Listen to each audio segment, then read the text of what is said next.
You're talking about the BFI diversity Yeah. standards. Yeah, so I think it's been great actually. So we've introduced them for our Outstanding British Film category and also for Outstanding Debut by a British writer, director or producer.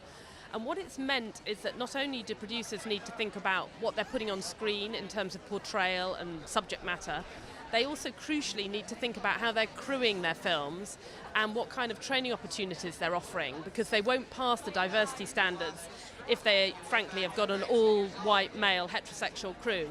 They're not going to pass. So people have really had to think about where they're getting their crew members from, start looking at other networks rather than just maybe relying on the same people. And I think it's actually made a real change to the way people are working in this country.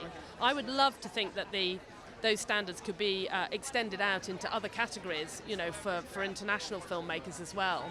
Yeah, I mean, you can see the change already in the nominees, and it looks great.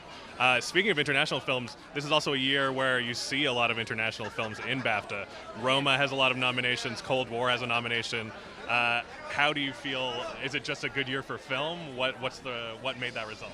Well, it's difficult to say, and extraordinary actually to see two black and white films, in contention, because that's obviously quite a rare thing. I think the last time we had a black and white film winning was probably The Artist. So difficult to say because they're such different films, obviously. But I think there's an openness in terms of the awards voters. They're looking not just to America or the UK, they're looking around the world and thinking, who are the great filmmakers, and they're finding those films and then they're rewarding them, which is fantastic. All right, perfect. Thank you very much. Have a wonderful show. Thank you.